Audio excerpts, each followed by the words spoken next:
Hai adik-adik semuanya.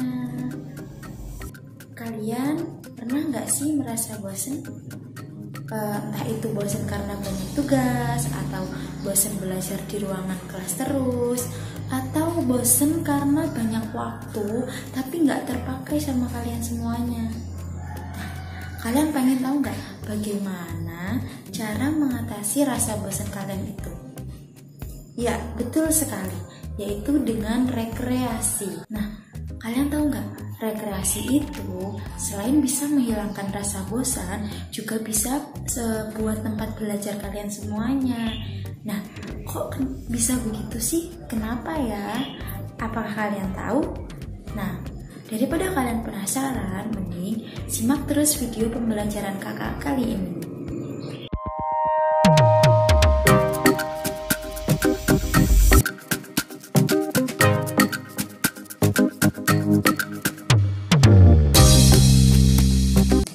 Assalamualaikum warahmatullahi wabarakatuh. Hai adik-adik semuanya, bagaimana kabar kalian? Semoga dalam keadaan sehat selalu ya. Kembali lagi bersama kakak Umi Tilawati sebagai fasilitator multimedia pembelajaran Fakultas Ilmu Tarbiyah dan Keguruan UIN Sunan Kalijaga Yogyakarta. Nah, pada video pembelajaran kali ini kakak akan mengajak adik-adik semuanya untuk belajar bahasa Arab dengan tema An-Nuzha. Nah, An-Nuzha itu artinya apa sih? Ada yang tahu? Ya, An-Nuzha artinya yaitu rekreasi. Kenapa sih kita harus belajar itu? Ada yang tahu? Nah, oke. Pada video pembelajaran kali ini kakak akan menjelaskan tentang An-Nuzha, baik itu dari segi tujuan, pembahasannya, dan lain-lain. Jadi simak terus video pembelajaran kakak kali ini. Tujuan pembelajaran kita kali ini yang berkaitan dengan tema An-Nuzha yaitu yang pertama, untuk mengetahui kegiatan yang bermanfaat saat rekreasi. Kemudian untuk yang kedua yaitu dapat mengetahui kosakata atau mufradat yang berkaitan dengan tema An-Nuzha. Kemudian yang ketiga yaitu untuk mengetahui tempat-tempat yang bisa digunakan untuk rekreasi atau An-Nuzha. Kemudian yang keempat atau yang terakhir yaitu dapat menyusun kalimat menggunakan bahasa Arab yang berkaitan dengan tema An-Nuzha dengan baik dan benar dalam kehidupan sehari-hari. Agar tujuan pembelajaran dapat tercapai dengan maksimal, pada video kali ini, pada pembelajaran An-Nuzha kali ini, kita akan mempelajari 5 pokok bahasa. Yang pertama yaitu tentang al-mufradat, al-qiraah, ada juga al-hiwar, at-tarkib, dan juga al-kitabah. Langsung saja ke pembahasan pertama yaitu tentang al-mufradat atau al-mufradat dalam bahasa Indonesia yaitu kosakata. Nah, pada tema An-Nuzha kita akan mempelajari mufradat yang berkaitan dengan tema An-Nuzha juga tentunya. Untuk mempelajari mufradat kali ini, perhatikan gambar-gambar berikut ya. Yang pertama ada kebun binatang atau dalam bahasa Arab hadiqatul hayawanati. Kemudian ada juga gunung. Kalau dalam bahasa Arab gunung yaitu al-jabali. Kemudian ada juga air terjun. Air terjun dalam bahasa Arab yaitu syabur. Kemudian ada juga pemandangan. Kalau dalam bahasa Arab pemandangan yaitu manazirun. Kemudian ada pantai. Kalau dalam bahasa Arab syati. Kemudian ada mobil. Kalau dalam bahasa Arab as-sayyarah. Kemudian ada juga bus. Kalau dalam bahasa Arab bus itu al-hafilatu. Kemudian ada perahu. Kalau perahu dalam bahasa Arab yaitu as-safinatu. Kemudian yang terakhir yaitu ada museum. Kalau museum dalam bahasa Arab yaitu al-muhtafu. Nah, untuk pembelajaran tema An-Nuzha ini itu mufradat yang akan kita pelajari, dan adik-adik juga pelajari di rumah ya, supaya nanti kita bisa tahu mufradat yang berkaitan dengan tema An-Nuzha atau rekreasi. Baiklah adik-adik, nah sekarang kita kita langsung masuk ke pokok pembahasan kedua, yaitu tentang al-hiwar, atau dalam bahasa Arab al-hiwar biasa disebut dengan percakapan. Nah, di sini kakak akan memberikan teks percakapan yang kemudian nanti kakak bacakan. Kemudian nanti adik-adik di rumah dipraktikkan ya. Yang pertama yaitu an-nuzha. Ada Ahmad. Ila aina dhahabta fi yaumil utlah ya Zaid? Kemudian Zaid menjawab, dhahabtu ila hadiqatil hayawanati ma'a usrati. Ahmad, idzan kaifa dhahabta ila hadiqatil hayawanati? Kemudian Zaid menjawab, dhahabtu bisayyarah. Kemudian Ahmad menjawab, tilka an-nuzhatu al-mumti'atu alaysa kadzalik? Kemudian Zaid menjawab lagi, na'am, hayya nadhabu ma'an? Kemudian Ahmad menjawab, na'am, sa'azuru minaka fi fursatil ukhra. Kemudian Zaid menjawab, thayyib. Nah, itulah sedikit percakapan tentang an-nuzha. Nanti adik-adik semua dipraktikkan di rumah ya, supaya kita tahu, oh percakapan tentang bahasa Arab an-nuzha seperti ini bentuknya.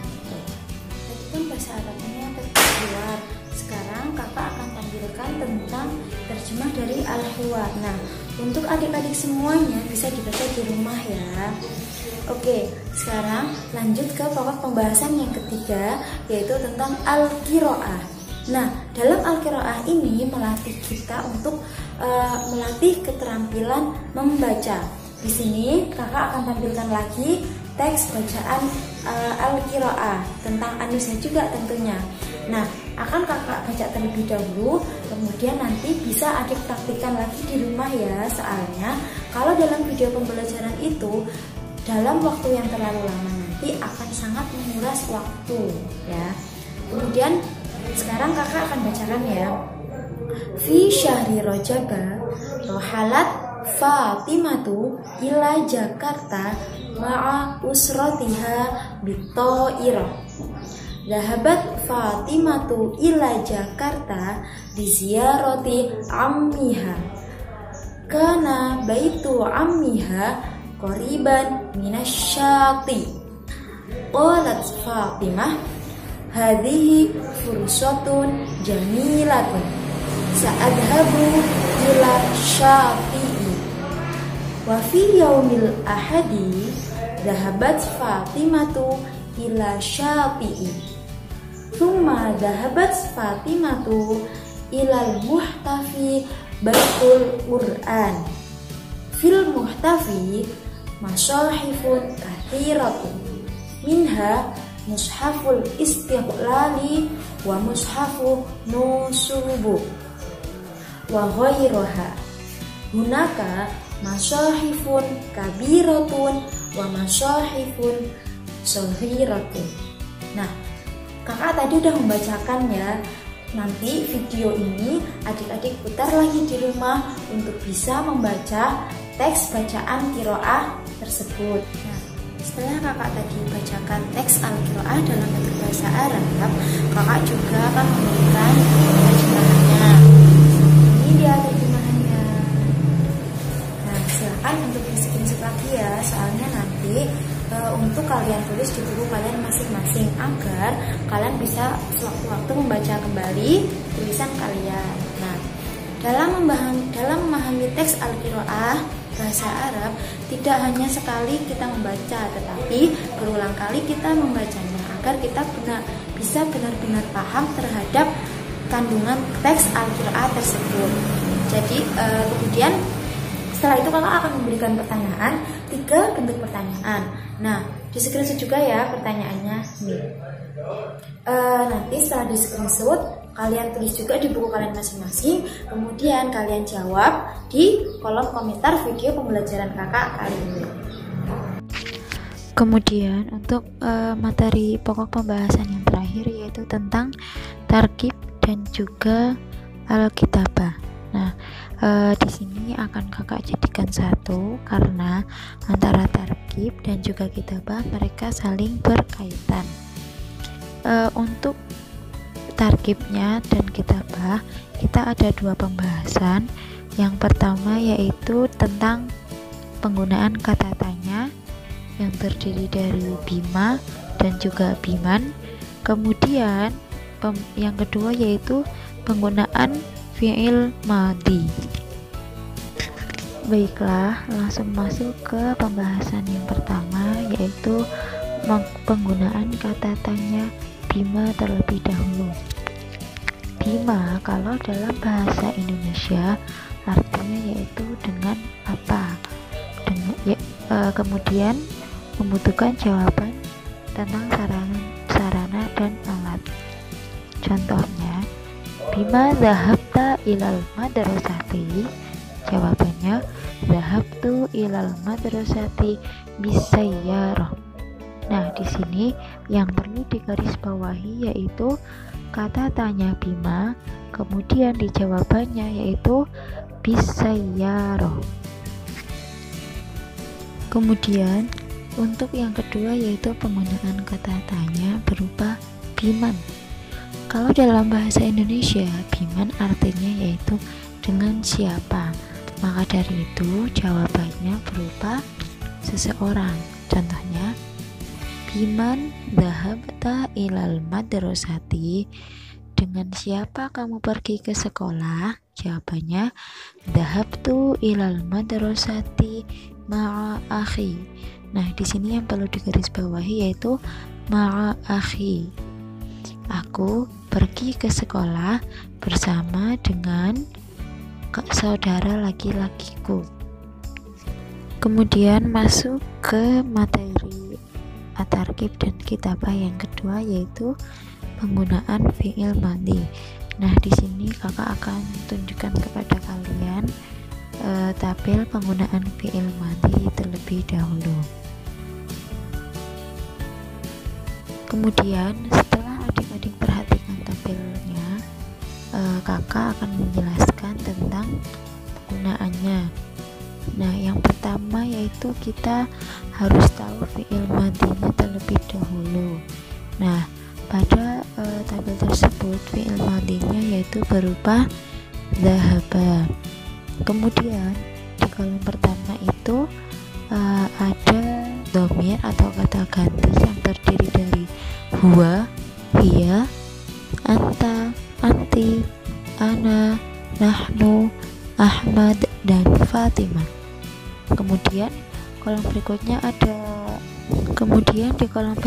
ada bentuk fi'il madhi yaitu yang berupa dhahaba, dan untuk kolom terakhir ada perubahan fi'il madhi atau dhamir di akhir kata fi'il madhi.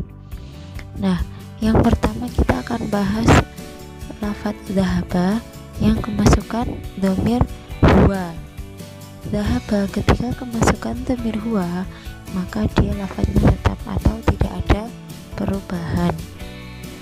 Kemudian untuk yang kedua yaitu ketika fi'il madhi dhahaba kemasukan dhamir hiya, maka menjadi dhahabat. Nah, di situ ketambahan tak dengan tak diharokati sukun. Kemudian ketika dhahaba kemasukan dhamir anta, maka menjadi dhahabta. Ketika kemasukan dhamir anti menjadi dhahabti. Ketika kemasukan dhamir ana menjadi dhahabtu. Ketika kemasukan dhamir nahnu menjadi dhahabna. Nah, kemudian bagaimana jika dhamirnya diganti dengan nama orang? Ya, di sini kakak juga udah menyiapkan ya, ketika dhamirnya diganti menjadi nama orang. Misal Ahmad. Nah, Ahmad di sini itu dia sama dengan dhamir huwa, maka dhahaba tetap atau tidak ada perubahan. Kemudian jika namanya Fatimah bagaimana? Nah, jika namanya Fatimah, karena Fatimah dia itu sama dengan dhamir hiya, maka lafadz dhahaba menjadi dhahabat. Untuk adik-adik semuanya, kurang lebihnya seperti itu materi-materi dalam tema an-nuzha. Kurang lebihnya kakak minta maaf. Terima kasih. Wassalamualaikum warahmatullahi wabarakatuh. Sampai jumpa di video pembelajaran selanjutnya. Dan jangan lupa tetap belajar terus ya. Semangat!